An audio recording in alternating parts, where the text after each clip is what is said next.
see. The New World Order. Those are the roots of trouble. I imagine that right now you're feeling a bit like Alice, tumbling down the rabbit hole. Let me tell you why you're here. You're here because you know something. What you know you can't explain, but you feel it. You felt it your entire life. That there's something wrong with the world. You don't know what it is, but it's there, like a splinter in your mind, driving you mad. It is this feeling that has brought you to me. This is your last chance. After this, there is no turning back. You take the blue pill, the story ends. You wake up in your bed and believe whatever you want to believe. You take the red pill, you stay in Wonderland, and I show you how deep the rabbit hole goes. All I'm offering is the truth, nothing more. For we are opposed around the world by a monolithic and ruthless conspiracy that relies primarily on covert means for expanding its sphere of influence, on infiltration instead of invasion, on subversion instead of elections, on intimidation instead of free choice, on guerrillas by night instead of armies by day. It is a system which has conscripted vast human and material resources into the building of a tightly knit, highly efficient machine that combines military, diplomatic, intelligence, economic, scientific, and political operations. Its preparations are concealed, not published. Its mistakes are buried, not headlined. Its dissenters are silenced, not praised. No expenditure is questioned, no rumor is printed, no secret is revealed. But I am asking your help in the tremendous task of informing and alerting the American people. And now, welcome to another episode of Down the Rabbit Hole. Here's your host from federaljack.com. It's Popeye. Ladies and gentlemen, welcome to tonight's broadcast. It is December 19th, 2012. Tonight I have a special 4-hour broadcast. I'm going to be broadcasting from 10 p.m. Eastern Standard Time until 2 a.m. Eastern Standard Time. 10 to 2 tonight. 2 different shows I'm actually going to be doing. 2 2-hour broadcasts. One going from 10 to midnight, the other one going from midnight to 2. The second one from midnight to 2 will be about gun control, guns, and breaking down facts versus fiction, myths, stuff like that. Statistics and a few other things, going over breaking some of the myths about the shooting, some of the disinfo that's out there, trying to get rid of that and sort that out. But first and foremost, my first 2 hours from 10 to midnight, I am joined by my special guest tonight, who I am very excited to have on, by the way, because I saw the movie about her story, which you're going to hear tonight, and it is just incredible, and I think everybody needs to hear it for multiple reasons, but one of the biggest reasons is for the people out there, especially right now, where they're calling for gun control and everything else, and there are people that are, we're cops, we're federal agents, we should have guns, we're the only ones that are good, blah, blah, blah, blah, blah. We work for the system. They'll always take care of us. Well, after tonight, if you work in the system, you're going to see how the system treated one of its own, and it'll blow your mind. And by the way, all 4 hours are going to be commercial-free except for the top of the hour break. So we're going to be able to get into detail. So without further ado, I want to welcome my guest for this evening, Julia Davis. Julia, welcome to the broadcast. Thank you very much for having me on the show. We were talking a few minutes before we came on air, and I was telling you how when I first saw your movie, it just blew me away. Like I had seen I'd seen Holland Van de Nieuwenhof interview you, and Holland's a good friend of mine. He's actually the one that he said, hey, you should check Julia out and check her story out. And when I saw the interview, I thought I knew, pretty much the gist of what had happened to you. I contacted you. You sent me your film. And after I watched your film, my jaw was on the floor. I just literally could not believe. I mean, I did believe it, but, it's one of those, holy crap, they actually went to this extent to this poor woman. I mean, just the things that went on are to the average person, I guess, would be unbelievable. So I want to get into it. But first, I want you to take a few minutes and go ahead and introduce yourself a little bit to the listeners. Tell them who you are. Tell them a little bit about yourself. give them a little bit of background, and you can go ahead and tell them about what you did in DHS as much as you're allowed to, and then we'll go from there. So go ahead, the floor is yours. Thank you. I'm originally from Kiev, Ukraine, and I immigrated to the U.S. Nearly 20 years ago. And after 9/11, I was very motivated to try to help the nation to protect it from terrorism. And since I speak several different languages, I thought that it would be a great area that the U.S. could utilize my abilities, and I even went and took a course in Farsi, and I applied to all of the federal agencies dealing with national security. And it so happened that formerly Department of Justice Immigration and Naturalization Service, which later became the Department of Homeland Security, was the first to make an offer, and I started working for them. And I was working at the largest and busiest land border crossing in the United States and in the world, which is San Ysidro Port of Entry, located near San Diego, and became an acting supervisor. And one of my duties involved dealing with entries of people from special interest countries, which are considered to be terrorist countries. And that's where my story began. Now, who labels them, just so, because I want to make sure people are clear on this, because I'm sure I'll get this question. Who exactly labels the countries of interest? Is that done by DHS? It is actually a list by the Department of State and the Department of Justice that lists a number of countries that are considered to be countries that support terrorist activities. So it's a quite extensive list that is an official list prepared by the U.S. government. Okay, so you are sitting with this official U.S. government prepared list. It's not like some made-up list that you had, in a notepad or anything. So, in case there's any detractors out there, this is an official government document that she's given with lists of, a list of countries on it, countries of interest. And if you have people from these countries coming in through the border checkpoint, you're supposed to do what when you see this? Are you supposed to take note of it? Are you supposed to deny them access? There is an entire list of procedures that was in place at the time, and it included taking their fingerprints, asking them questions as to the reasons for their travel into the country, getting the contact information for the people that they were staying with in the U.S., and most importantly, enrolling them into a system that was created specifically for that purpose, the National Entry-Exit Registration System, which, interestingly enough, was canceled after my report exposed the way it wasn't being utilized. Okay, so now you exposed what was going on, and you saw that these procedures weren't being followed. So you made a note of it. Before you didn't just run out and go, oh my God, start running and screaming. You actually took some time. You made note of it. You continued to work, and I believe you said you went in your film. You show you went home, and then later on is when you realized, it kept gnawing at you that this was really an issue, and then you decided to follow through with it. So go ahead and get into detail about that a little bit, about what made you finally step up and say, okay, I have to notify somebody about this. I have to see something and say something, like we're told, right? Exactly. What happened is we had official intelligence alerts. That was prior to July 4th, 2004. We had official intel that said that Al-Qaeda members were planning to come into the U.S. through our land borders.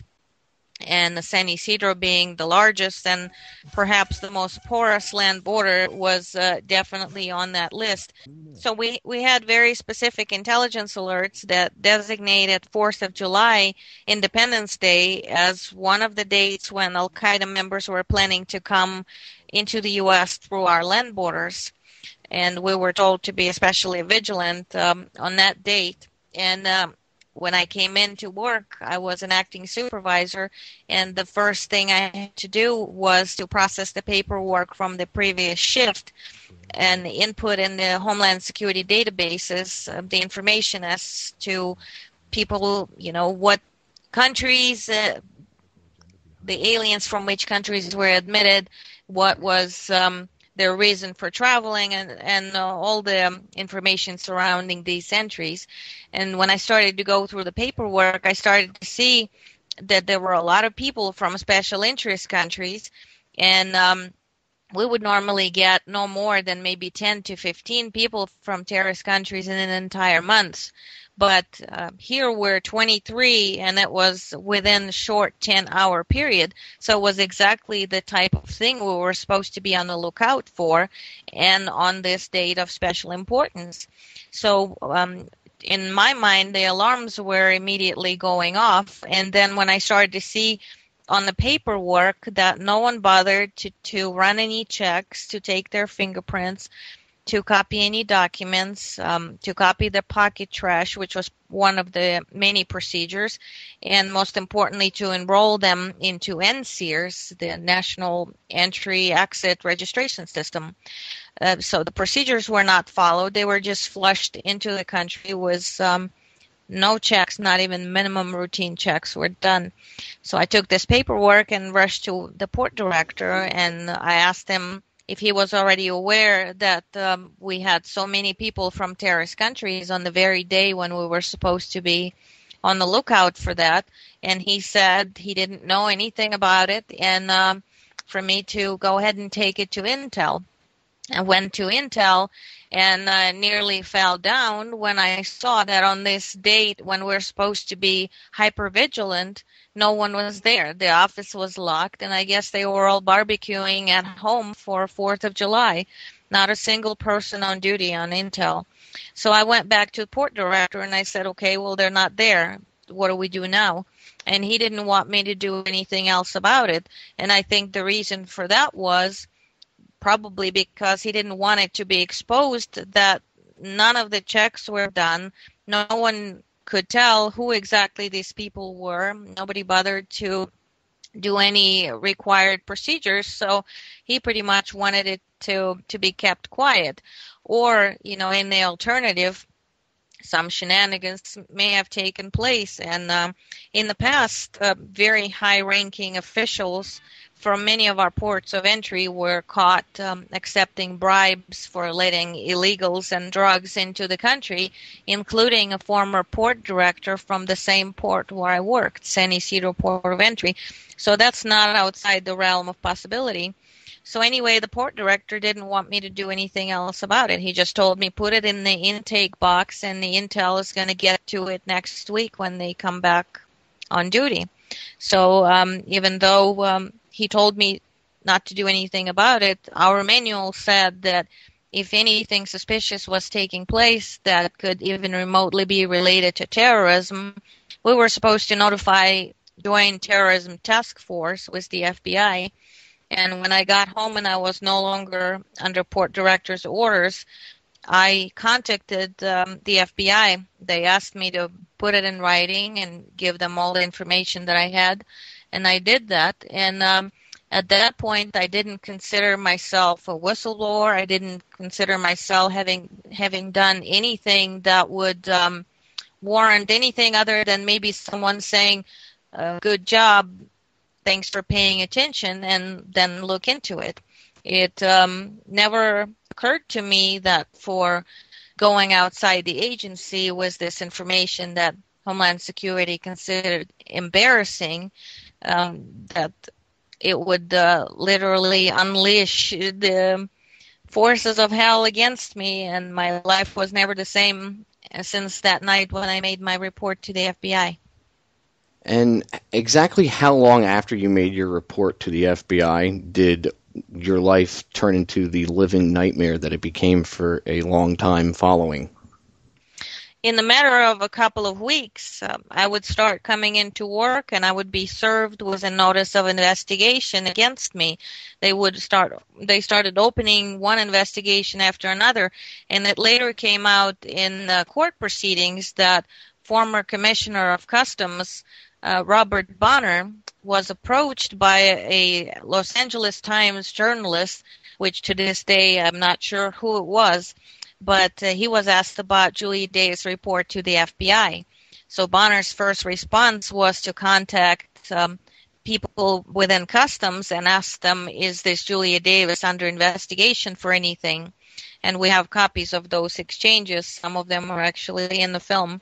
And they responded, no, she isn't under investigation for anything. But, it was a clear message that in order for them to discredit my disclosures, they had to say that, I'm a rogue, I'm a bad officer, and find some reason to terminate me from the service so that no one would take anything I had to say seriously. So in the matter of 2 weeks, there were 16 investigations against me. And towards the end of the ordeal, we know 54 confirmed cases where we have case numbers for every one of the cases that were opened against me. And they were all, it's just incredible the length they went to, but they were all frivolous, right? And you were able to knock each one of them down one by one?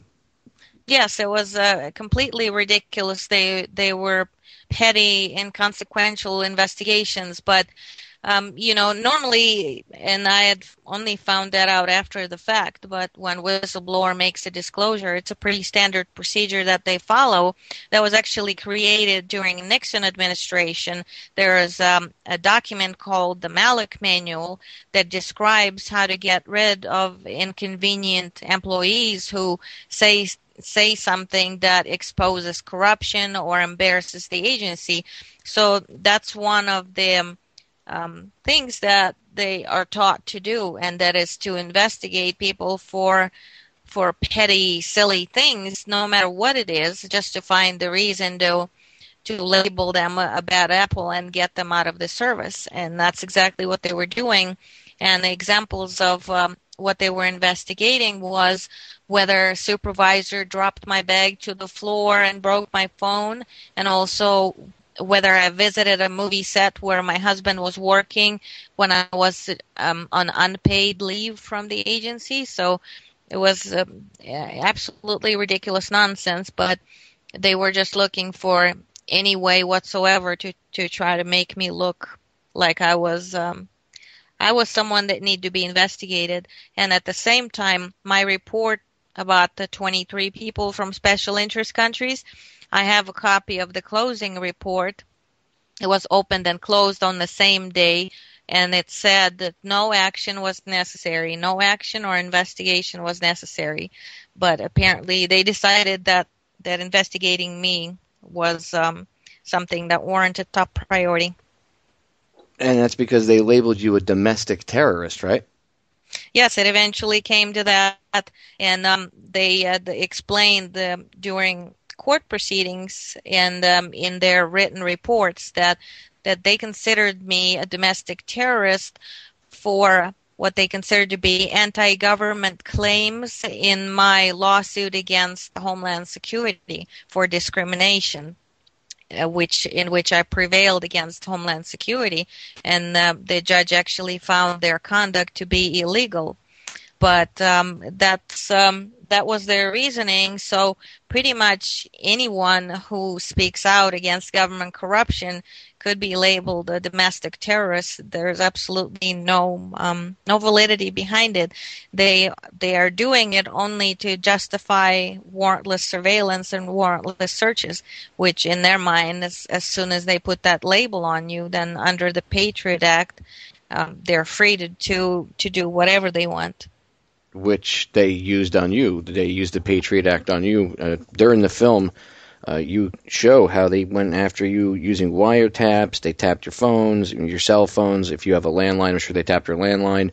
They were monitoring your internet activity. They even went as far as listening and tapping your OnStar in your vehicles.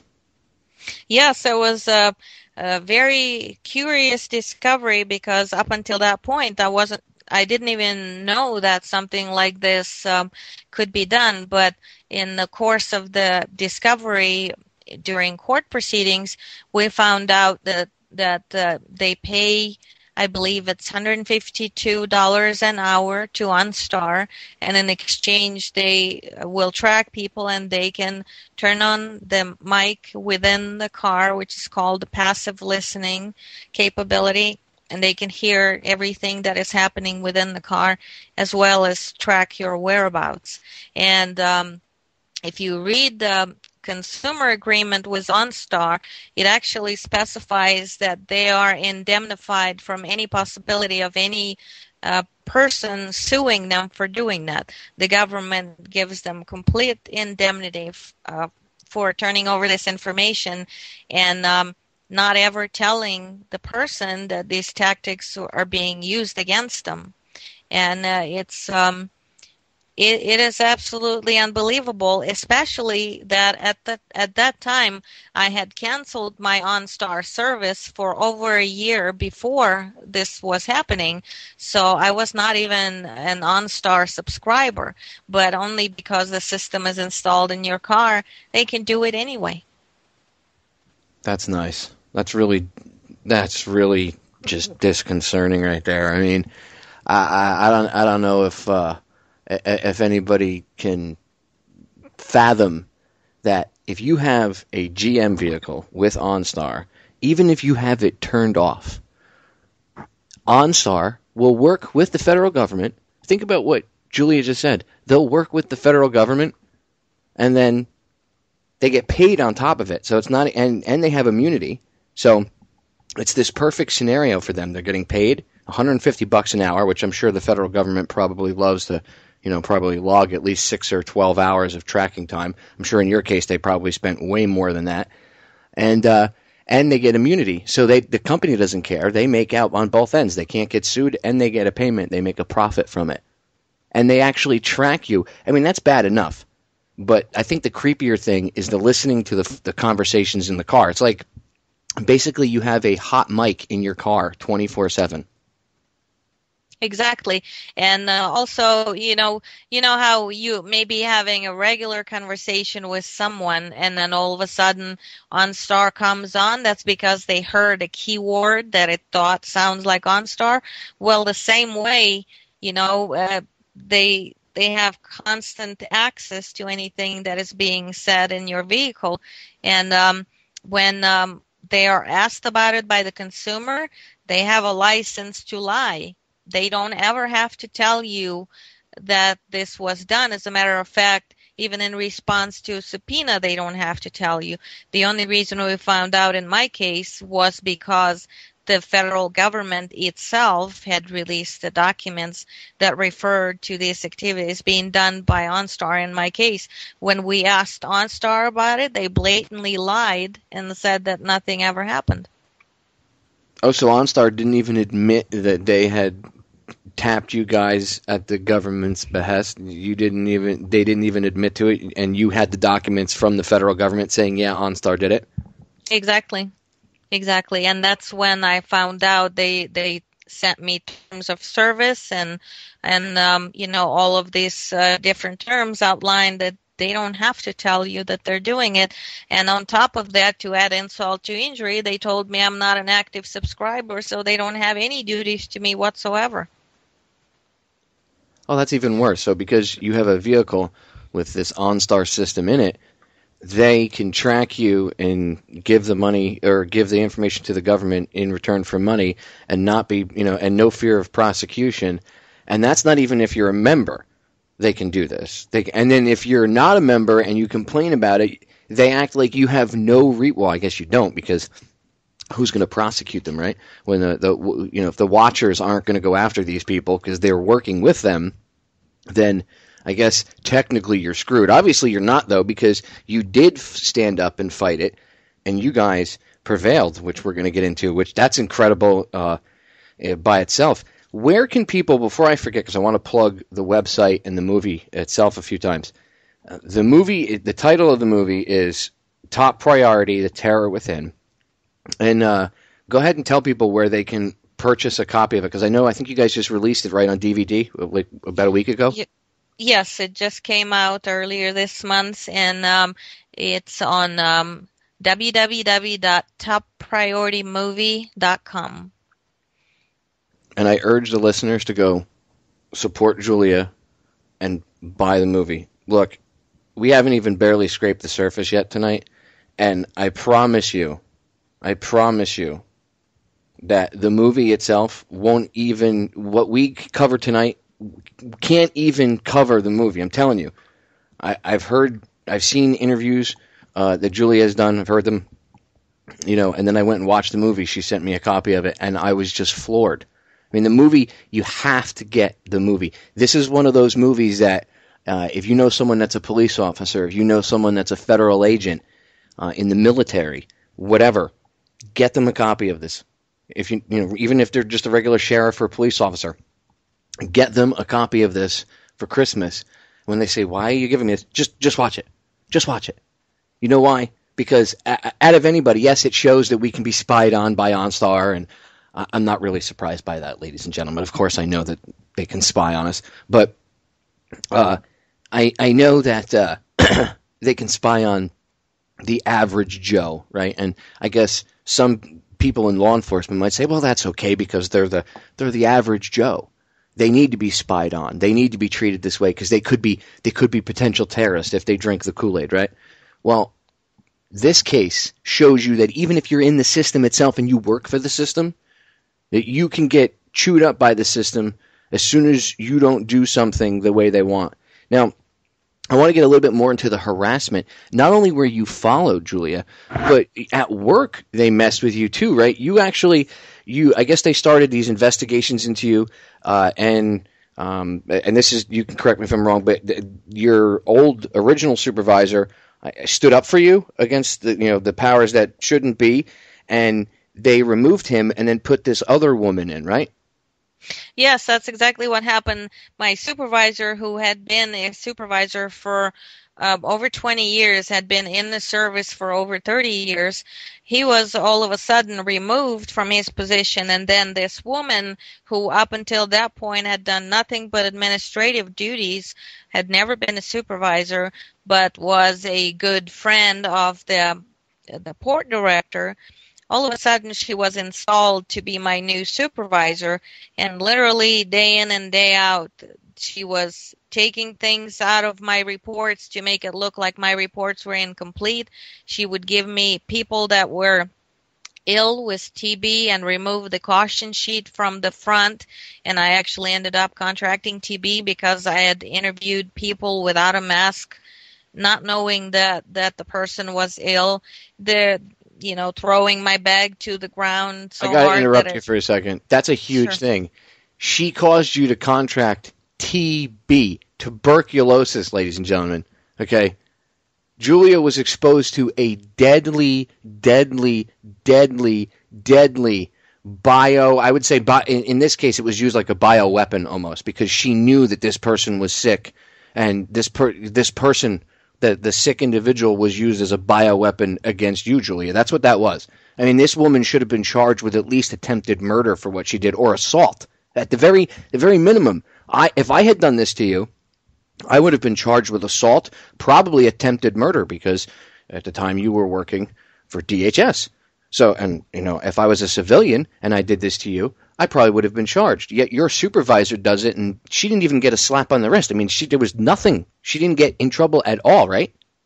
Not at all. And yes, and you're absolutely correct. At the very minimum, that was assault on a federal officer, and I've made reports about it, and she even put it in writing, which appears at one point in the movie, stating that she was responsible for me catching TB, and nothing was done to her whatsoever. And it was pretty outrageous, because for nearly a year I had to be on medication, and then Homeland Security had the audacity to tell me that I can't take any more sick leave when I was ill from TB that I got in the course of work by my supervisor.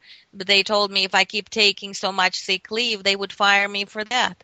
So it was just one thing after another. And you'd think that she would have gotten in trouble at least for costing them, on the government health plan, thousands and thousands of dollars. But I guess they don't care, because the money's, I guess if you think about it as they're paying taxes, I guess it kind of is coming out of their salary. But I don't think they actually think that deep. And the harassment wasn't just that. I mean, as if getting tuberculosis wasn't bad enough. She did other things, like in the movie you show that there's video of her grabbing your bag and kind of just chucking it onto the floor like if it were just garbage. And she broke your cell phone. And isn't that one of the investigations that they were nitpicking you with? Exactly. And funny enough, instead of investigating her for doing this, they investigated me for saying that my phone was broken by her dropping my bag to the floor. And then when she was interviewed under oath, which is also in the movie, she said that she never touched my bag on that day or any other day. So she totally lied under oath, and she was asked repeatedly, and every time she lied. And then after they showed her the tape, then all of a sudden she changed her story.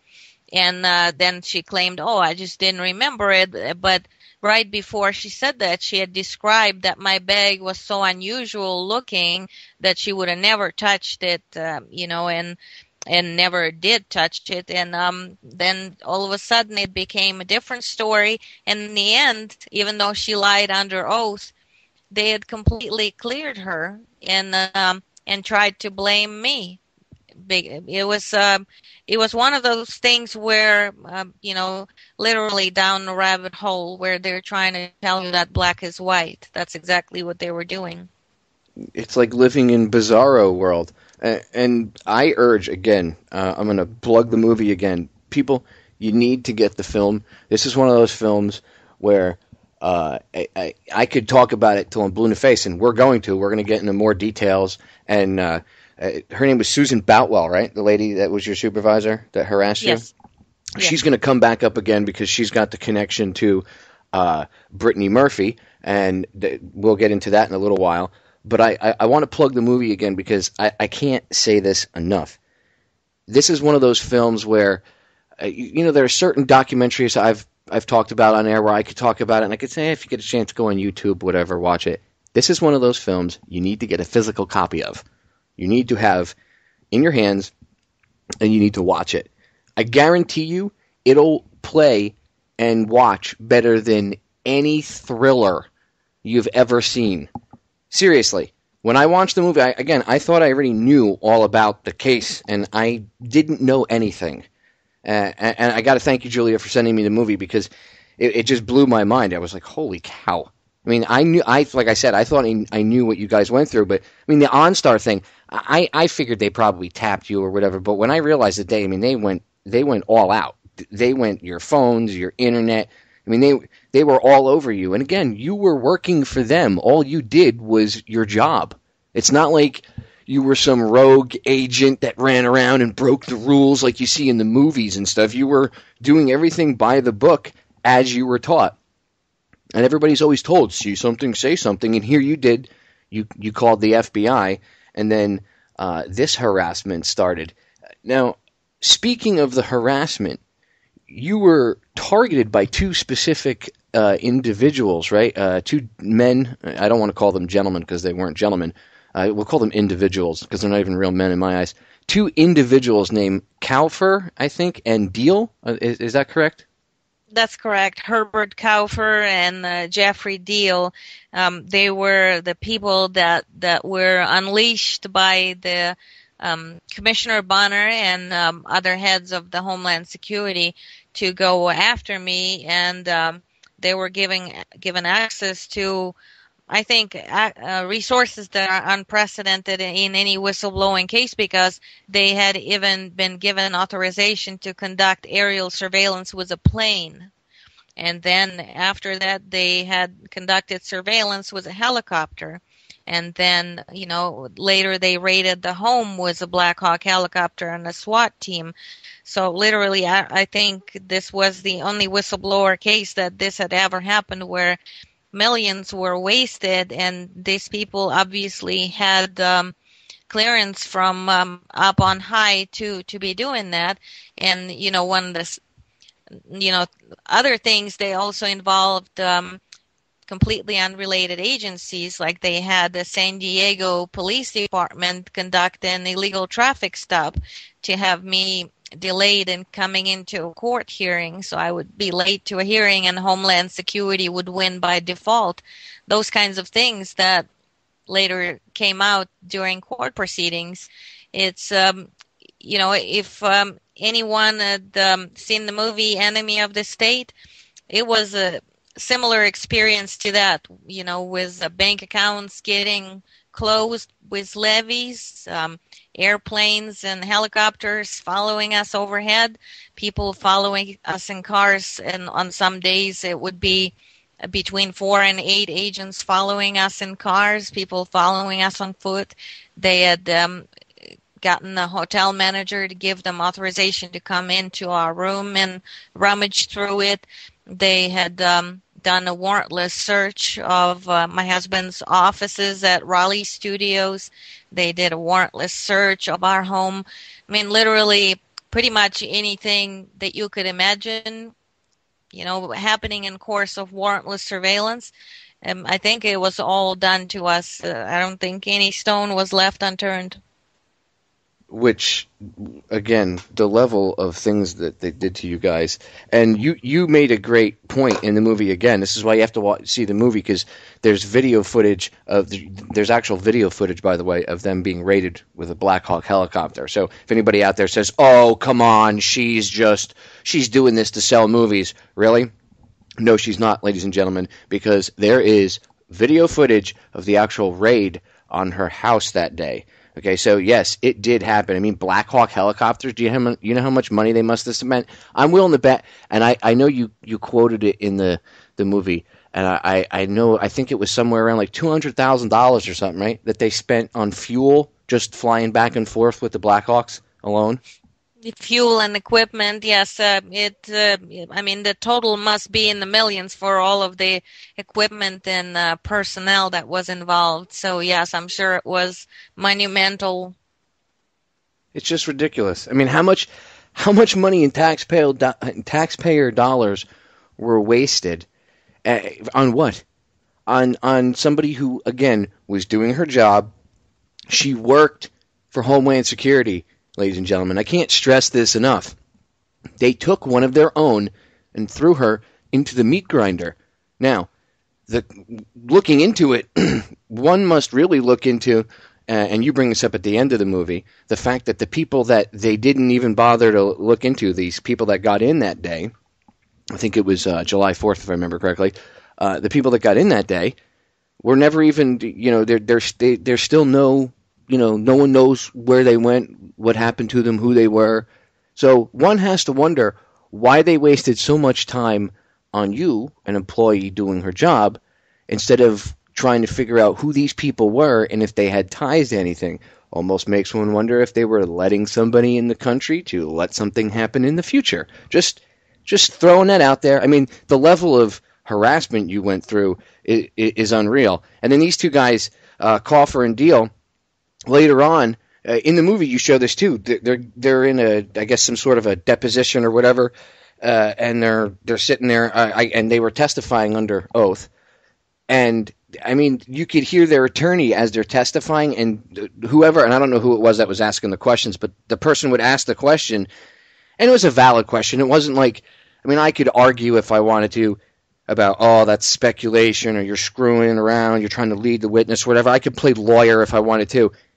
Every question, these guys, it was probably a DHS attorney, had their little attorney sitting next to him, and they wouldn't answer until the attorney said something, and then they would answer based on, if they felt like answering after what the attorney said. And the attorneys were always like, oh, that's speculation, or whatever. They'd throw out all those other legalese. Again, you have to see the movie, ladies and gentlemen, to just see the level of deceit. And you could see their beady little eyes. You could see they're lying. I mean, the guy who's obviously asking the question knows what Julia and BJ and everybody else that's connected to this case went through. And you can see this guy lying. And if he's not lying, you can see in his eyes as he's talking, he could give two craps less about what he put these people through or the amount of money that he wasted. And I tell you what, it'll infuriate you, and it should. It'll get you passionate It should arouse some passion in you to understand what the federal government did. And these guys weren't brought to any sort of disciplinary action, were they? Even though they were found to, be lying and all this other stuff, and that they did do things, they were. I mean, the amount of times they contradicted themselves is unbelievable, and yet they didn't get in any trouble, did they? No, they didn't. And, the beauty of the documentary is that people get to see them for them, with their own eyes, discussing aerial surveillance, discussing the raid, and, lying very obviously about many things. But in the end, even though it was very clear that they had lied under oath and falsified documents, conducted warrantless searches, and had broken a number of laws, both of them were promoted. That seems to happen all the time. You do the right thing, you get a Black Hawk helicopter and a 27-man SRT team coming through your front door. You do the wrong thing, and you're the dirtbag that sends the SRT team, and you get the promotion. We live in bizarro world, ladies and gentlemen. Exactly, and that's what it's called, screw up, move up policy by the Homeland Security. That literally seems to happen a lot, where the bigger the screw up, the higher the person moved or transferred, and it's usually the whistleblower that gets the short end of the stick and gets prosecuted, demoted, fired. Have you, since the movie's been out, because I know you've been going out to different film festivals, have you been contacted, or even when you first came out, and you were, getting interviewed by news agencies and stuff, did you ever get contacted by anybody else inside the government, by any other law enforcement agencies or anything, saying, hey, I had a similar experience and this is the harassment that I received? Well, I had, sometimes I do get pleas from people for help, where they don't want to be identified and they're dealing with problems within Homeland Security. Yes, I have had that happen, and that was actually one of the many reasons why I wanted to get this movie out, is to inspire people that are dealing with things inside the agency, to let them know that, yes, you can prevail, and, don't give up, don't lose hope, because they would love for people to think that there is no way to win if the government wants to crush you.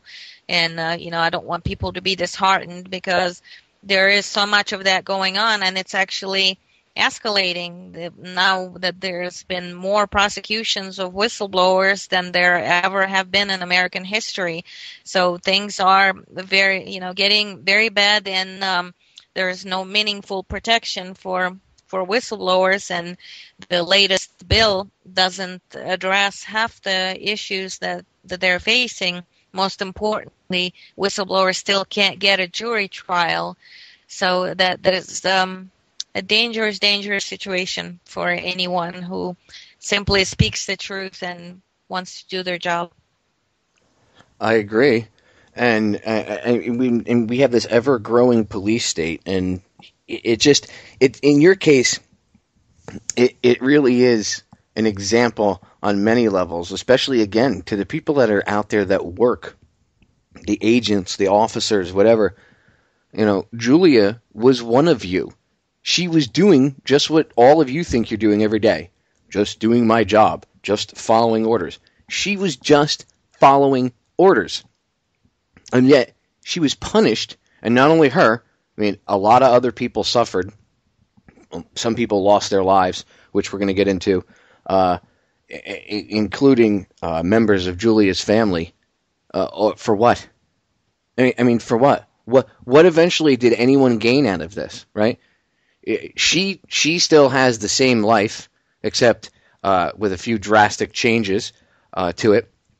But she's free. She's not in jail, right? But she really hasn't gained anything. She had her freedom before this, so she hasn't gained anything monetarily or physically. But so who's gained from this? Well, I guess obviously it's been the other side of the coin. So who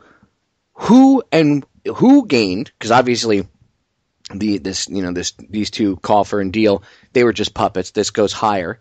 So who gained by them harassing her? who gained, I maybe somebody gained financially, but who gained at least politically or whatever, for whatever reason, which leads us down the path of why, and then that leads us back to the people that got into the port. See, it's a big, nasty circle, and the more you look into it, it just keeps spinning and spinning and spinning and spinning. And that's why it's really important. You're going to hear me say this probably 4 or 5 more times tonight. You have to get the movie. I don't care. Julia, what is it, like $19.95 or something like that for the movie? Yes. Okay, ladies and gentlemen, it's $20.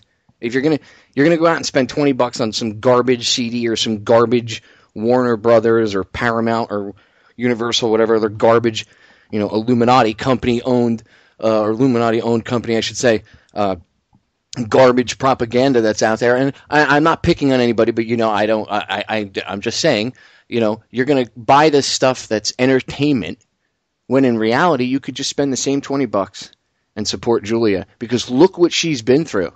And actually, your husband, BJ, he's in the film industry out in LA, and there's actually been more support from the film industry, I would say, than anybody else in your case. At least helping you get your message out and the film you guys produced is of quality. Like if people would expect usually documentaries or documentaries, but the movie itself keeps you guys figured out a way to not only fill it with all factual information to show your case, but you make people get stuck to the movie. It's like a page turner, Julia. It's like as soon as you start watching, I watched it twice. There's actually so much info in it, I had to go back and watch it twice. That's how much stuff is in there. But it's one of those films that you start watching it, and the next thing you know, you're looking at the credits. You don't ever get sidetracked and look away from it. And your story is just, it's flabbergasting. It really is. I guess I understand it on a different level, perhaps, than maybe some of the listeners, because I used to work. I was in the Coast Guard, and we were under Department of Homeland Security. So I can put myself almost in your shoes. We worked with ICE, we worked with Customs. I understand the level of the bureaucracy and everything else, I guess, from an insider's point of view. And to know what you went through and the harassment you guys went through and the personal loss that you suffered because of this, it's incredible. And that's why, ladies and gentlemen, again, when you get the movie, you'll see the level of harassment. It's $20. Okay, you're gonna spend the $20 on some other garbage entertainment stuff, right? Get something real, and it's put together. It's a professional movie. It's not like it's some fly by night thing that they took off of YouTube and threw on a DVD. This is super professionally done. BJ's a professional. So it's not like, again, this isn't some backyard stuff. It's super high quality, and it is 110% real. This isn't made up. You don't need Hollywood special effects for this. Hollywood couldn't write this script. I'm telling you. And I'm throwing my support behind you guys, because that's just the way it is. I support the underdog. I like to support people that I know are real, and that I know I believe in. And Julia, I believe you. I believe I know you're a real person, and I believe what you went through was really rough. And I know what it's like to be in the corner when nobody cares. When nobody's got your back. So I'm throwing my support behind you again.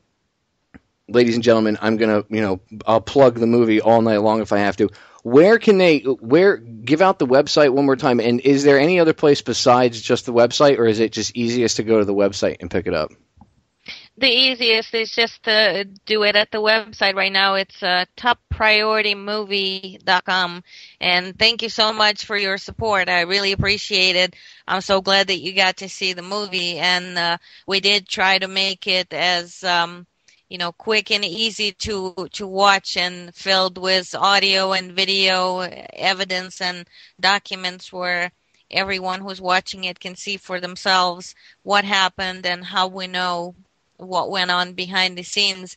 And, it's no surprise to anyone that the mainstream media is definitely not going to cover anything like that because it's just way too controversial.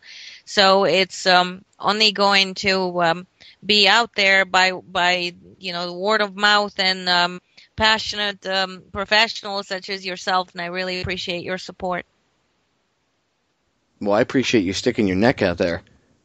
I mean, you really, this isn't like, I don't think people realize, you really stuck your neck out there, and you could have cowered. You could have kept your mouth shut. You could have said nothing. You could have folded. You could have been quiet.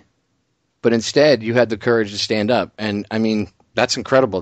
Look, in this day and age, most people buckle. Most people cower under any sort of pressure, and any politically, whatever, socially, and you under threat of arrest, under threat of, just complete and utter harassment, and ladies and gentlemen, we're going to get into the raid, and I promise you. I can't do it justice on the radio broadcast. I really can't. You have to see the movie because the footage. See, if your neighbor hadn't caught that footage, Julia, I don't think that anybody would have ever believed that the story even happened. That's exactly right, because it literally is stranger than fiction.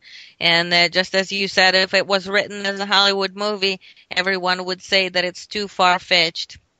And if the neighbor didn't happen to videotape it, everyone who would hear about it would probably think that my husband and I are insane, claiming that we were, attacked by a Black Hawk helicopter and a SWAT team and arrested and falsely imprisoned on 2 occasions. Definitely no one would believe it. No, they wouldn't. People wouldn't believe it at all. They'd think that you were utterly insane. I think that they think you guys were making up stories, trying to sell a movie. I really think that that's the footage that your neighbor caught is actually really super important. And he actually ended up dying mysteriously not too long after shooting said video footage. Isn't that correct? Yes, he was very afraid because he realized that Homeland Security noticed that he was filming them, and at one point he backed into the house and continued filming through the window because he saw them looking his way. And he wrote a statement about it when he gave me the tape, and he mentioned that he was very uneasy about it. Only a couple of weeks after he gave us the tape, he was found dead in his home on his couch, and he was only 25 years old. Julia, I'm gonna pause you for a second. Ladies and gentlemen, we are back with hour number 2 here on tonight's live edition of Down the Rabbit Hole. I'm your host, Popeye from FederalJack.com. Tonight, my guest is Julia Davis, and we got cut off there by the top of the hour break, and we were just about to get into a little more detail about the raid on her house, and we were discussing the video footage that her neighbor had caught. So we're going to get into that, and then I want to get into how Brittany Murphy is connected to this, because I'm sure people are wondering how she's connected to this whole mess and all the harassment and everything that you went through. So really quick, give out the website one more time where they can purchase the movie. The website is topprioritymovie.com. Topprioritymovie.com. Cool. All right. Now, the first hour we were discussing the harassment, and I mentioned when we were talking about the level of harassment that you went through, we were talking about the raid on your house. Now, you weren't home the day of the raid, but your parents were there. Go into detail about what happened. They came to your house. I guess start it with, the Black Hawk helicopters are rolling in on your house. Yes, in one of the retaliatory tactics against me, Homeland Security had arranged for my husband and I to get falsely accused of crimes we didn't commit on 2 separate occasions. So the first time it was on immigration charges, where they claimed that 18 years earlier, when we got married, that we only got married for immigration purposes, even though we're still together. And it was just absolutely preposterous and ridiculous. But to conduct the arrest on these false immigration charges, they had dispatched a Black Hawk helicopter and 27 armed agents. They had sent Homeland Security's special response team with assault weapons. And the Black Hawk helicopter had landed by my home, and the agents had jumped out of it, pointed assault weapons at the house, surrounded it from all sides, started storming the door. At the same time, 8 unmarked vehicles drove in through the driveway and surrounded the house around the perimeter. So it was paramilitary commando operation, pretty much in style. And my husband and I were not even at home, but the agents saw my mom, whom they mistook for me.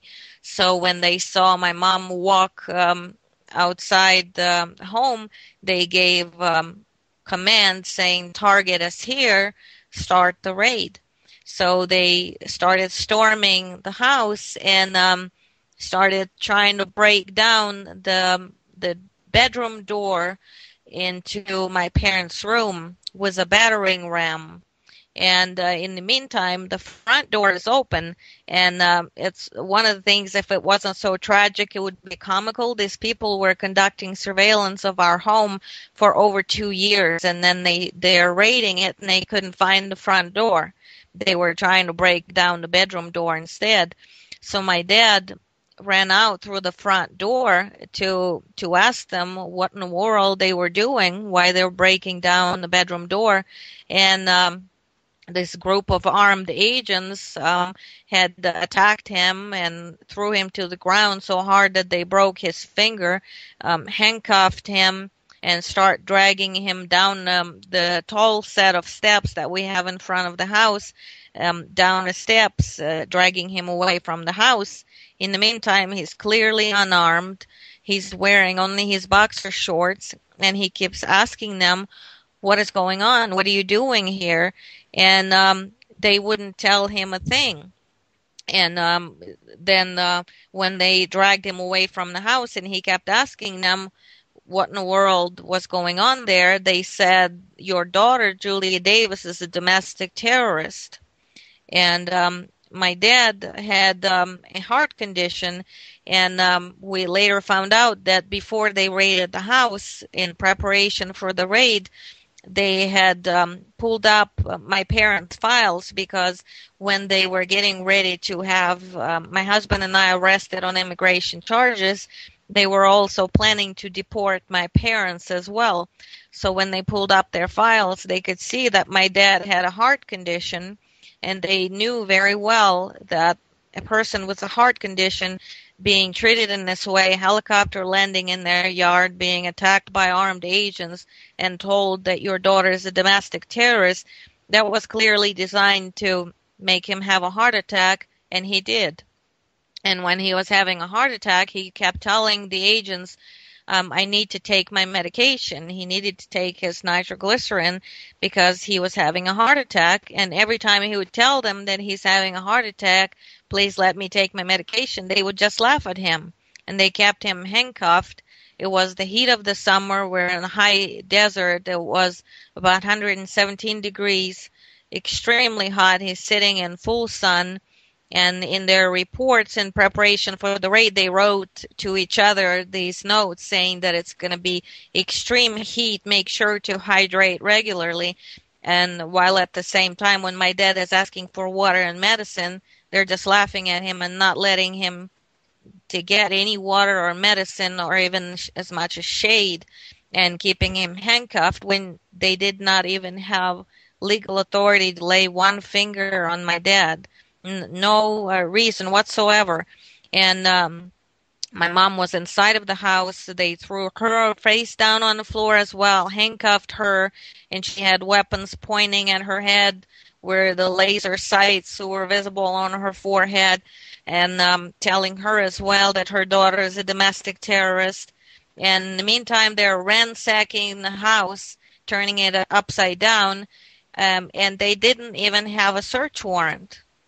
Without a search warrant, they had no right to be there, but they searched every corner of the house. They took out boxes of documents, and they took out documents related to Homeland Security, to themselves, to my report to the FBI.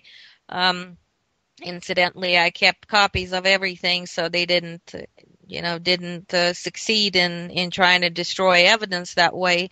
But their motivation is pretty clear that that's what they were doing. And this is what I meant before when I said that if you didn't have that video footage, when we got cut off going into the break, and I was talking about video footage, I said her neighbor had caught video footage of the raid. And remember, I said that nobody would believe her, and Julia agreed. People probably would have thought her and BJ were just insane, and her and her family were nuts, and that you have black helicopters following you. What are you, one of those conspiracy theory tinfoil hat people? And in reality, she really did have black helicopters flying over, landing on her property, and the SWAT team hopping out. And her neighbor caught this all on video. I don't know how much of the raid once they were on the ground and them walking in and out of the house, but he caught the helicopter landing, and you see this in the, I don't know how many minutes exactly of footage, but I know in the film itself you see at least, I'd say 5 or 10 minutes of the footage from the raid itself. So I'm sure the kid probably caught more. In fact, how much footage was caught, Julia? And then you can go in and tell the listeners what happened to your neighbor, because he died mysteriously not too long after he recorded the footage. Yes, he was recording for a good half an hour, and he noticed that the agents were looking in his direction. And on tape, you could hear him saying, "Oh no, they saw me!" And at which point he backed back into his house and continued filming through the window. So he didn't stop filming even after he knew they noticed him. But he was terrified, and when he finally summoned the courage to bring me the tape, he wrote a statement, and he described that he saw them taking out boxes of evidence from the house, and other neighbors also saw that happening, which is one of many things Homeland Security lied about. Since they didn't have a warrant for the search of the house, they couldn't admit that they were taking things out of the house, since they had no legal right to be there. So that was one of the things that this 25-year-old neighbor, Matthew Judd, had witnessed and videotaped, and obviously the Black Hawk and the SWAT team being there. And weeks went by after he gave us the tape and the statement, and all of a sudden we were told that Matthew was found dead on his couch from undetermined causes. His death certificate said that the cause of death was pending investigation. And, he was young and healthy man who had no reason to die. And the timing of it definitely gives you chills to think about it. And my dad as well, after having a heart attack, being denied medications, not being allowed to have water, and being mistreated the way he was, he did have a heart attack. And when you're having a heart attack and you're not taken to the emergency room and given oxygen, if that doesn't happen, then the heart tissue starts to die, and half of his heart tissue died from having an untreated heart attack. And so he didn't live much longer after that, and died an untimely death. And in addition to that, there are 2 other deaths also related to the case. So But from beginning with what you said, definitely if the neighbor did not catch the footage of the Black Hawk helicopter and a SWAT team storming our home with more agents than what they used to raid bin Laden's compound, certainly people would have a hard time believing that it's possible in modern day America.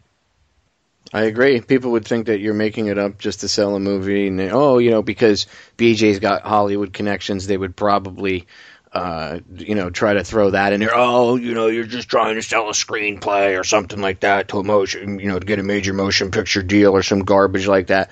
But no, unfortunately, I think, I guess the evidence is what you could consider circumstantial, but the guy videotapes it, and didn't he mention that he thinks I think he says I think you guys mentioned in the movie, he said on the video at some point, or maybe he said it to you guys, that he thinks that the helicopter pilots saw him videotaping them?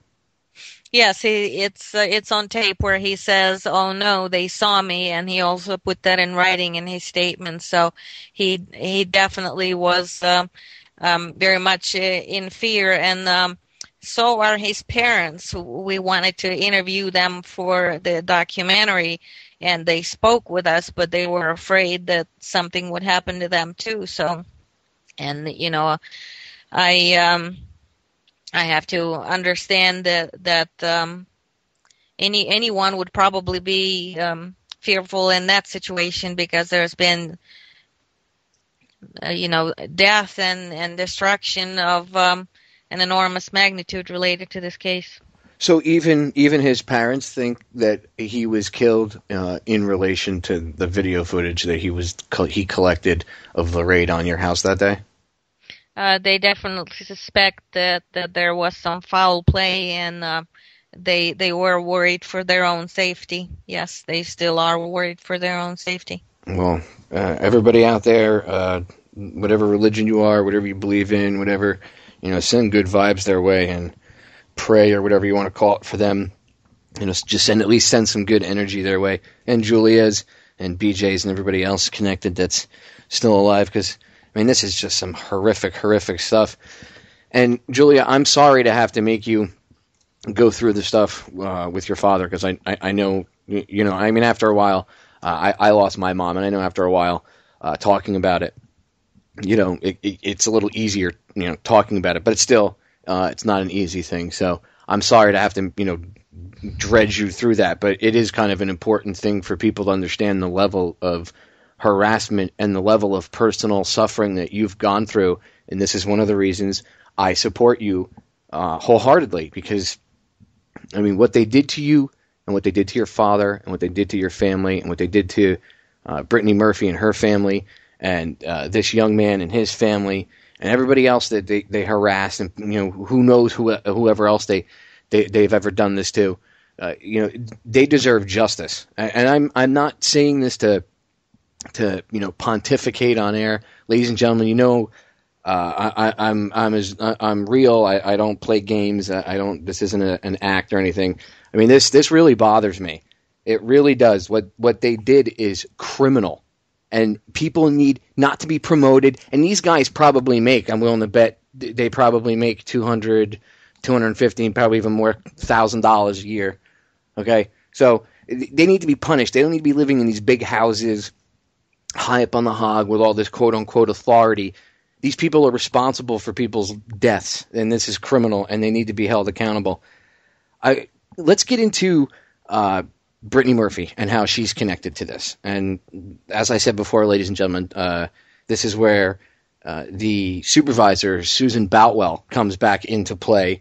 This is the lady that replaced Julia's regular supervisor, who was removed after he stood up and defended her when they started harassing her to begin with, and investigating her. And I'm doing air quotes, investigating her, which is harassment. Okay. And when she was still working. And this is Susan's the lady that actually brings the Brittany Murphy connection into it. So, Julia, go ahead and get into how Brittany is connected to this, and then her untimely death and the untimely death of her husband. I think his name was Simon Monjack, correct? Yes, that's correct. Susan Botwell was working with port management to see what are all the different things they could come up with to investigate me for. And since they knew that my husband is in the film industry, they saw that as another opening to have another investigation against me. Susan Boutwell's daughter tried to be an actress and had met Brittany Murphy in both of them going in to be cast in movies. So Susan Boutwell had that very peripheral connection to Brittany, which was her only link to Hollywood. So Boutwell decided to use that to concoct a story to say that Brittany Murphy had told her that I was working on a movie with my husband at the same time when I was working for Homeland Security, which would have been against the rules. In reality, I took unpaid leave and I visited my husband on the set. I wasn't working on the film, but Homeland Security made up this entire story that I was co-starring in the movie with Burt Reynolds and that Brittany Murphy had told Susan Boutwell about it since she's in the industry. So what we did is having met Brittany, through different Hollywood events that we go to, we immediately contacted her to find out why she would say such a thing. And Brittany was completely stunned by these allegations. And she said that she never made such a statement to Susan Boutwell or to anyone else. And Brittany involved her attorneys who had written a formal letter on her behalf to confirm that she never had any such conversation with Susan Boutwell that was falsely claimed. So by doing that, Brittany exposed that this investigation against me was completely based on a lie. And immediately after that, Brittany herself became targeted for investigations. And people that have been watching Brittany's career may remember that point in time, because all of a sudden, from being the wonderful favored child of Hollywood, all of a sudden stories started popping up all over the media that Brittany's paranoid and she must be on drugs to be this paranoid. As a matter of fact, a Hollywood Reporter published an article referring to an interview with Brittany and her husband Simon, where they had talked about being followed by helicopters and their phones being wiretapped. And in reality, they were followed by helicopters just as we were, after Brittany became involved as a witness in my case and was named as a witness in my case. But no one believed them. So the Hollywood Reporter and other media outlets started to talk about Brittany as though she was nuts and she must be taking drugs to imagine that there are people and helicopters following her. And, it goes back to what you said, but if the neighbor didn't videotape our raid, people wouldn't believe us the same way they didn't believe her. And that's when Brittany lost Happy Feet and Tinkerbell, and all these opportunities started to go haywire for her. And Homeland Security had actually contacted entertainment unions that my husband and I belong to, like Screen Actors Guild, Directors Guild, Producers Guild, and telling them that we were the bad guys, that we were under investigation, and they did the same with Brittany. So the work opportunities started to diminish, and the workplace for Brittany, as for us as well, was extremely prejudiced, and the movie offers were no longer coming in as they were before, and they turned her life upside down. But what makes it even more obvious that right after that, they tried to deport Brittany's husband, Simon Monjack, who was at that time her boyfriend. And they arrested him in the middle of the night and tried to deport him. But they didn't stop from there. That was actually ICE from San Diego, the same branch of Homeland Security, the same Department of ICE. that went after Simon to try to deport him, just as they were trying to deport me. But even after that effort had failed, I recently obtained, through Freedom of Information requests from Homeland Security, I got their files that the Homeland Security was compiling on Brittany and Simon, and I saw that they were getting ready to prosecute Brittany and Simon for immigration marriage fraud exactly the same way as they did with my husband and I when they had us thrown in a federal prison on false immigration charges when they landed the Black Hawk helicopter on our property. And that case of marriage fraud was not pursued only because of Brittany's death. That was the only time when that case got closed. So it's very sinister and ominous that the same people of the same agency were willing to go to such lengths just to silence this case and any witness that was willing to stand up on my behalf in even a peripheral, tangential way, as Brittany was dragged into it by Susan Boutwell. And another interesting thing is that when we were making the documentary, the filmmakers had contacted Susan Boutwell and asked for her on-camera interview for the film. And the next day after she got that request, she turned in a resignation notice at the Homeland Security saying that she was moving out of state and she never showed up for work the next day. And I'm not sure if she actually moved out of state, but that's what she said in her resignation letter. So the timing of that is pretty interesting, to say the least. Yeah, I would say so. I mean, and it's just incredible. Again, I mean, the level of things that they did, and she was connected. She being Brittany Murphy, she got connected through Susan Boutwell because I think Boutwell's daughter knew her, right? Yes. And then she wanted her to testify against you and BJ, right? It was about the movie thing that you talked about earlier, that you were supposedly on a movie set with him, and you weren't at the time. And I mean, even if you were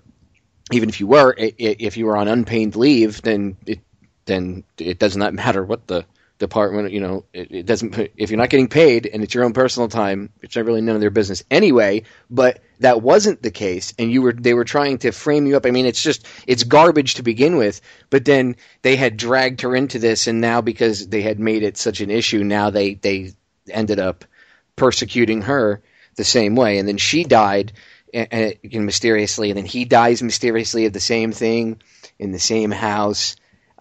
Just very, very, very suspicious. Have you talked to her family about any of this?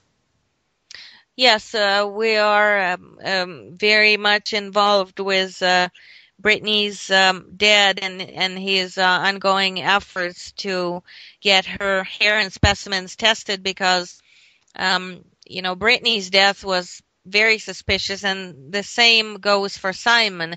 The official determination, they claim that she died from pneumonia and anemia, but all of the symptoms that she exhibited that are described in the autopsy had to do with a possibility of some kind of poisoning. And at the same time, the coroner and the LAPD homicide division, who have collected the specimens of hair and tissues, did not test it for any toxins or poisons whatsoever.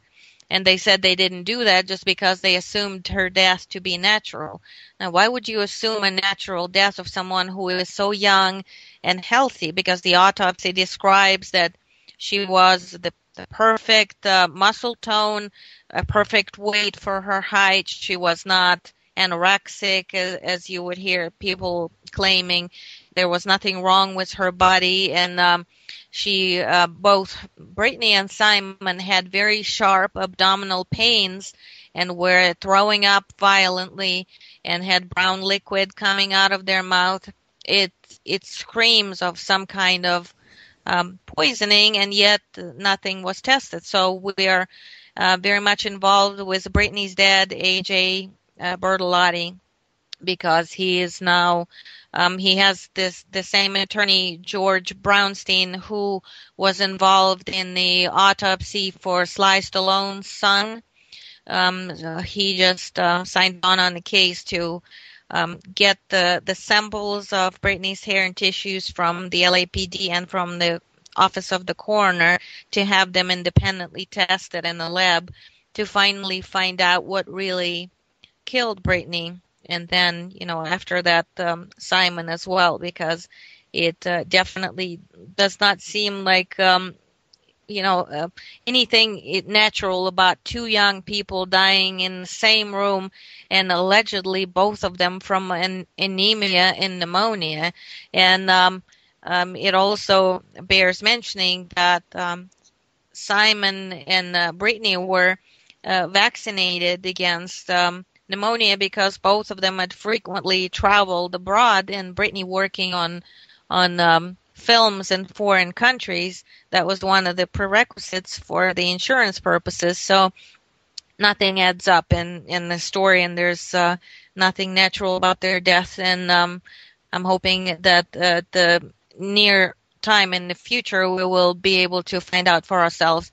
And the LAPD and the coroner have initially promised to give the specimens to Britney's dad to have them tested, but they lied. They didn't turn anything over, so now it's crossing over into legal action to try to get them legally forced to do it.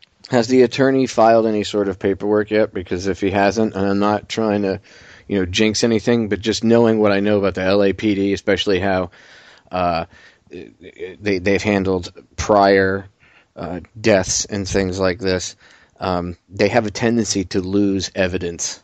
They've lost some pretty major evidence in the past. I mean, going back to assassinations, they've lost evidence. So if you guys can, I'm not trying to scare anybody, but I don't want them to get rid of that evidence, because I would really like to have more light shed on this. I mean, people need to understand that Britney wasn't some drug-addled young lady who, this poor Hollywood starlet, she had it all and she threw it away because she was abusing, illegal drugs or prescription drugs, and she was bulimic or anorexic or whatever they want to throw at her, and this and that, because they have to do character assassination, or otherwise people are going to go, well, why would this young lady who's so fit, she's in the prime of her life, she looked happy, why all of a sudden, after she's complaining of black helicopters following her and being harassed by the government, she suddenly dies? Well, they have to create this aura of, nastiness around her, so that people look at her and go, it's a character assassination. They do this when they take people out. They do this to them. I mean, they've done it to presidents. They do it to anybody that they need to. Look what they did to you guys. I mean, the levels that they were willing to go to clean up their mess, because obviously by this stage, they weren't going after her, at least in my opinion. They wouldn't have messed with Britney for any other reason but to clean up any loose ends because of Boutwell, overreaching. And, perhaps they said to her, you're an idiot. You shouldn't have brought her in, but we'll handle it. You're out of here. You're moving. You're gone. We can handle you administratively. And they move her in a, non-disclosure agreement. But now they have to get rid of these two, because now Britney's running around, and so Simon telling people, hey, we have black helicopters following us. And of course, people make fun of that. Oh, there's no way. Let me tell you something, ladies and gentlemen. If, like Julia said before, if that footage not only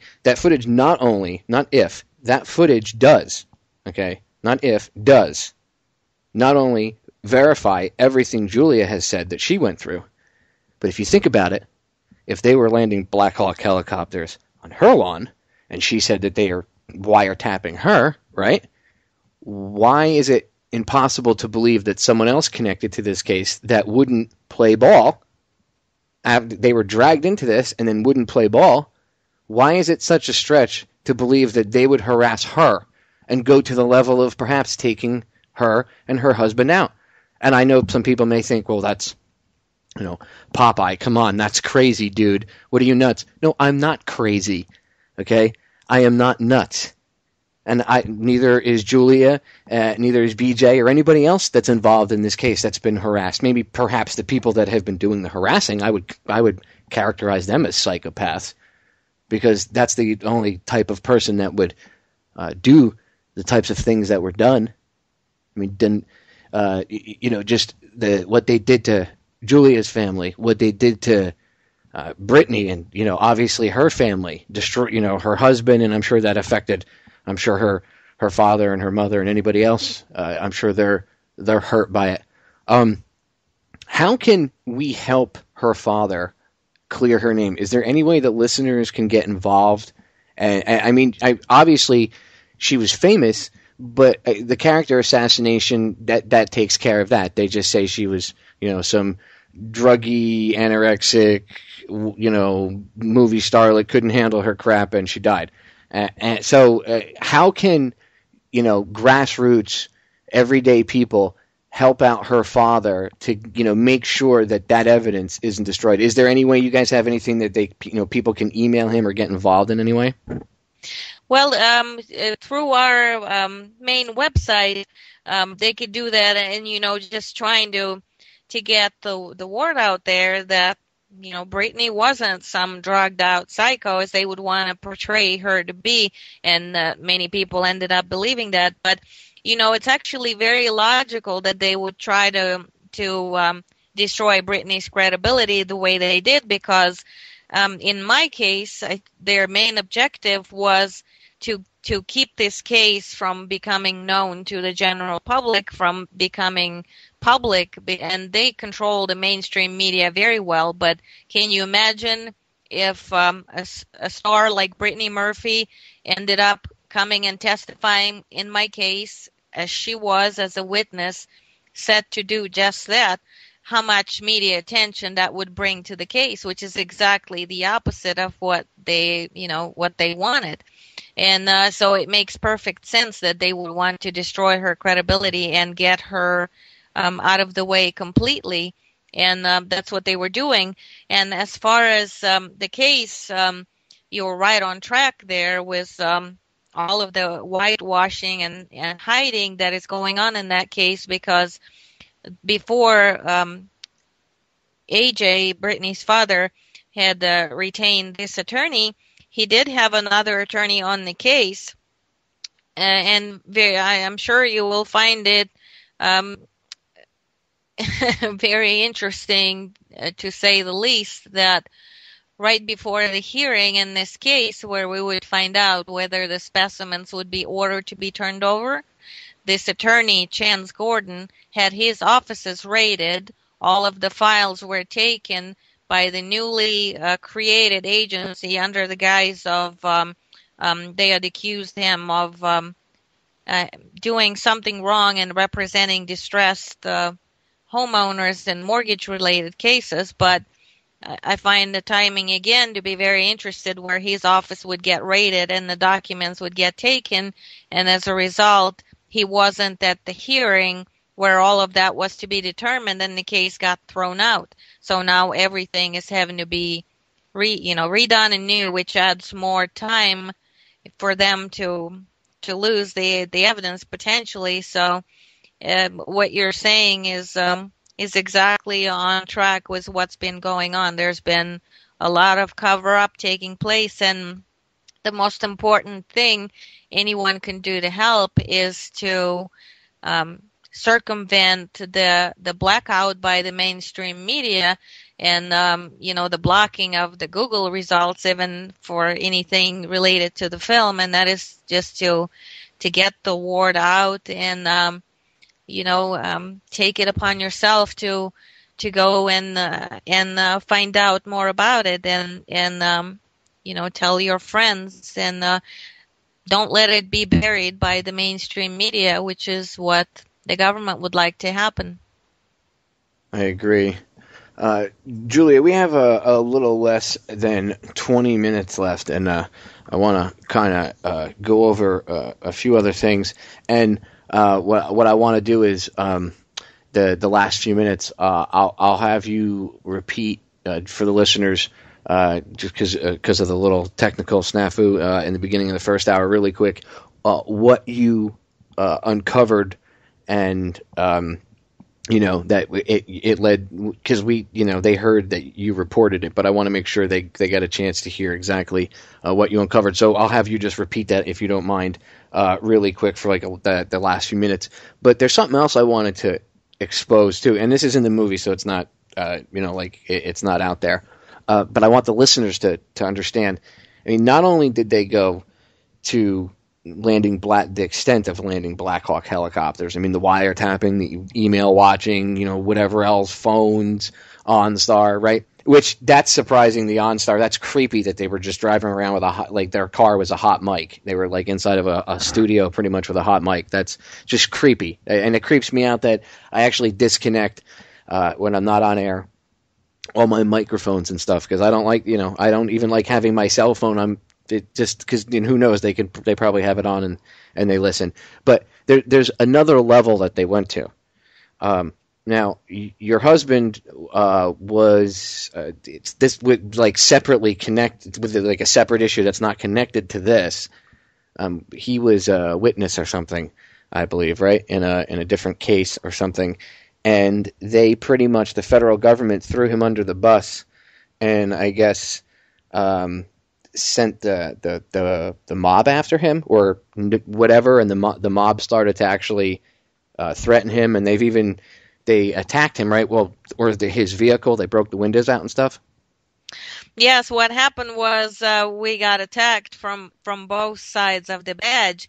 It so happened that these events with Homeland Security had also coincided with a completely unrelated chain of events where the movie that my husband was making in Arizona, one of the actors on it was involved with the mob. So he brought Bill Bonanno of the Bonanno crime family on the set, and he started to threaten my husband, BJ, telling him that Arizona was his state.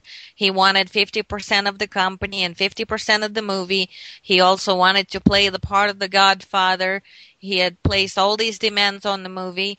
And then on top of that, we found out that they had issued a number of forged stock certificates where they had forged my husband's signature, and they were selling penny stocks to unsuspecting investors that was done completely illegally and without any approval from my husband. So he went to the FBI and the SEC to make a report that our company is being pillaged by the mob.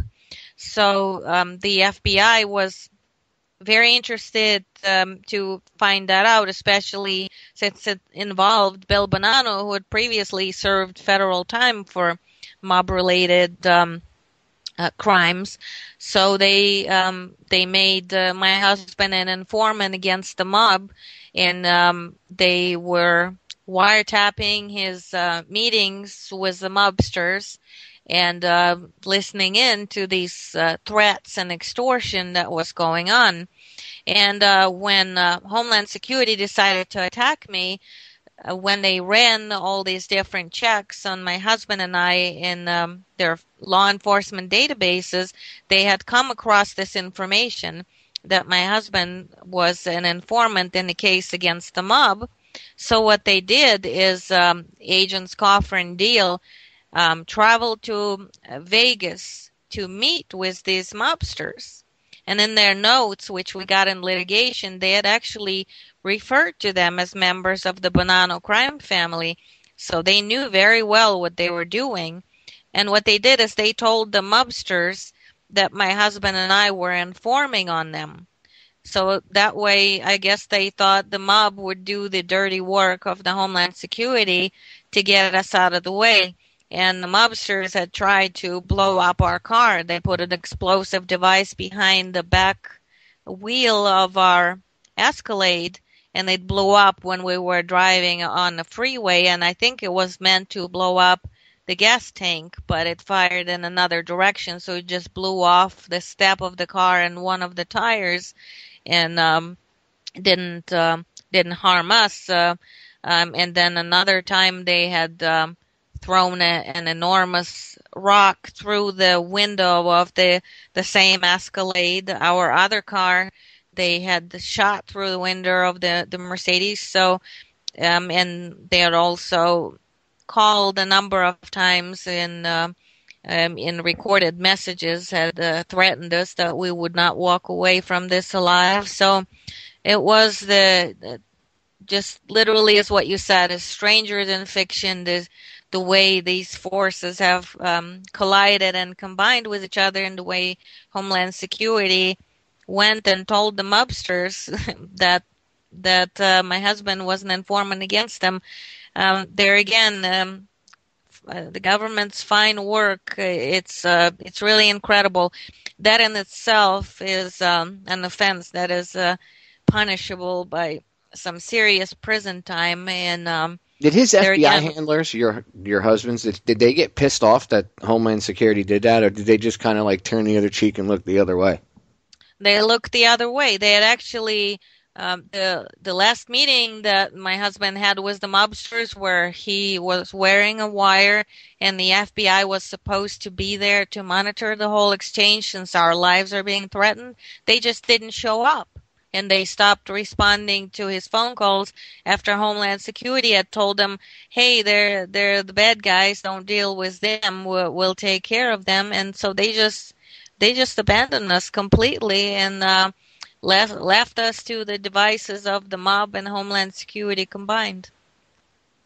Wow. Ladies and gentlemen, do you see why I said that a Hollywood movie company like Paramount Universal would pay for this kind of stuff? Because they couldn't, Hollywood couldn't make this up. You'd have to go to an outside independent screenwriter who would, lock himself in his room with whatever substance for like 3 weeks to come up with a story like this. I mean, I don't think anybody, honestly, truth is always stranger than fiction, Julia. In my eyes, I know that Hollywood puts out some pretty fantastical things. I think more often than not, though, it's the special effects and stuff that are more fantastic and over the top than the storyline itself. Because if you look at the basic storyline at some of the movies that come out that are big thrillers, I would say if you compare them to the actual, factual story of what you went through, yours will actually give people an anxiety attack. And I'm not saying that in a bad way. I mean, this movie, if you have, the emotion, if you feel any sort of emotion while watching it, I mean, honestly, that's because what's happening is real. This isn't Hollywood. I mean, you could think it's Hollywood. Again, kudos to your neighbor again, that the kid is really an unsung hero. I mean, if it weren't for his video footage, I mean, that's like a big linchpin, because it backs up what you say, because now people can't say, oh, she didn't have that rage. She didn't go through that level of harassment. She's lying. Nope. They really did it. And then again, it also backs up Brittany, because if they landed helicopters and SRT team on your front lawn and were willing to be cruel to your father the way they were, and ignore his medical needs and actually cause him to have the heart attack, especially since they knew, like you said, they had the foreknowledge. It's disgusting. Okay, it's criminal behavior. They didn't have a warrant, so none of it was legal. So technically, everybody that participated in that raid, from the pilots to the guy that worked on the helicopter to get it airborne, are all criminally negligent at the very least. And they should all be held accountable, as well as the guys in the suits, Coffer and Deal. And now there was somebody else. I don't want to just, I want people to think that they were the only ones. Who was their boss that was higher connected up the food chain in Washington? Robert Bonner was the head of Customs and Border Protection at that time, and so he was one of the big wigs involved. But I think it went all the way up to the White House for this kind of resources and manpower to be spent with no accountability for anyone. And he certainly has been around long enough to be involved with Bush, who was at the time in power. So nothing would surprise me at this point, and I think it goes very high up. And I also want to mention that the mobsters who had pillaged our film company, he's actually, one of them is now serving 10 years in federal prison. And Bill Bonanno, after being served with illegal paperwork in our case, he had a heart attack and died the next day.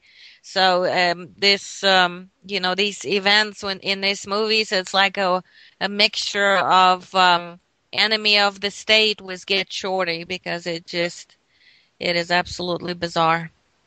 It really is. And again, ladies and gentlemen, Julia and BJ did not pay me any money, to set up the interview or anything. I sought them out.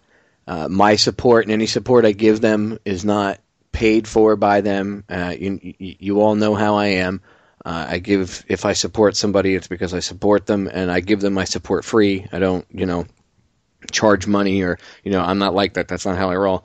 And I urge you to just purchase the film and give it to somebody that that's in law enforcement, especially if you know someone that's in law enforcement. I mean, give it to anybody. If you want to buy it as a gift, stocking stuffer or whatever, it's $20. Like I said, you're going to waste it on some garbage, entertainment, valueless movie. Go get something that's real and will actually, maybe help you awake from the matrix. Maybe this will be your doorway. But if your husband, your brother, your cousin, your father, your uncle, your grandpa, your best friend, the guy next door that you're pretty good friends with, whatever, if you know somebody, and same thing that goes female-wise too. I'm not trying to be sexist or anything like that. Either way, if you know anybody in your family that's in law enforcement of any sort, doesn't matter just because Julia was working for DHS. Any sort of law enforcement, get them a copy of the film, because they will see this can serve as a tool to awaken them and say, look what they did to her, and she was doing just what you do every day, just following her orders to a T, which is what you were taught to do. And here they went and attacked their own for doing what they trained her to do. I mean, think about the insanity. So obviously they were covering something up, which leads to, what they were covering up.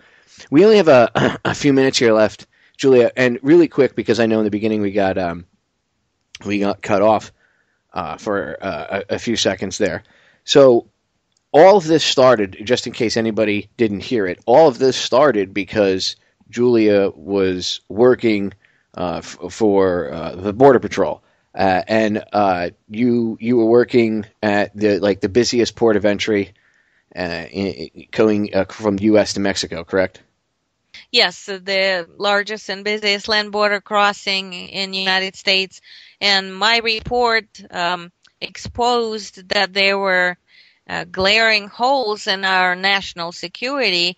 At the same time when Tom Ridge was exclaiming that our borders are now 50% safer, they clearly weren't. And so this multi-billion-dollar industry, and literally it is an industry that touts itself as protecting our national security, did not want to be exposed as being ineffective or corrupt in allowing 23 people from terrorist countries to come across the border without any of the proper procedures being followed.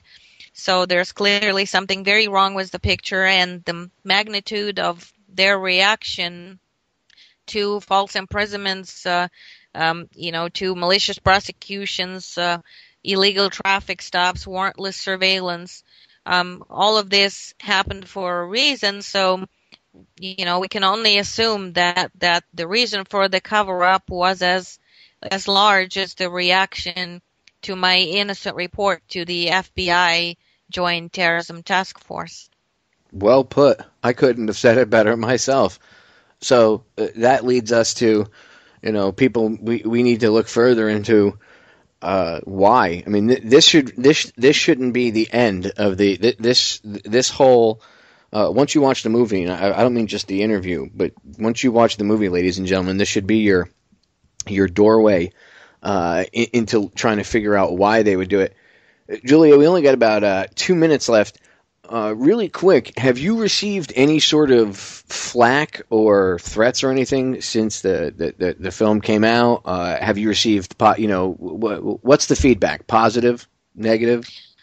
Majority of the feedback has been very positive. People from both sides of the political aisle have been very supportive and outraged that something like this could happen in America. There is, of course, as you can imagine, there are a few bad apples here and there, and we do get some hate mail, but that was to be expected. But as a whole, anyone who had come to our premiere at the Academy or who had watched the film at the festival or during our theatrical releases in New York or LA, it has been a very positive reaction. People are shocked and outraged, and it feeds our soul that to have that support and encouragement that the deaths in this case have not been in vain, and that those people will get to have their voice and get to have some justice at the end of the day. And really quick, if somebody was interested in having you or BJ or you and BJ out to maybe do a screening and a question and answer thing, if they could actually organize an event or something where maybe they can get, I don't know, 100 people or something, or 150 or 200 people or whatever, logistics. Really quick, how could they get in touch with you if you'd be interested in doing that? And plug the website really quick because we got about 45 seconds. Yes, the website is topprioritymovie.com. The website has a contact button. I'm very accessible, very easy to reach. I'm also on Facebook and on Twitter. And on Twitter, I'm Julia Davis News. And on Facebook, it's facebook.com/filmmouse.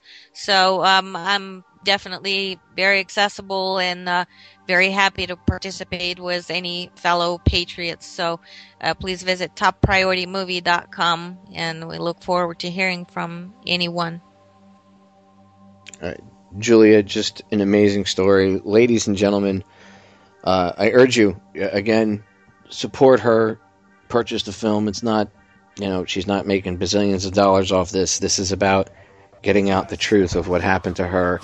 And all the innocent people that were hurt by the federal government. People need to see this.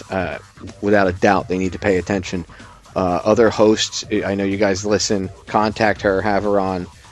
She's an awesome lady. She's, stand-up individual. Julia, hang on.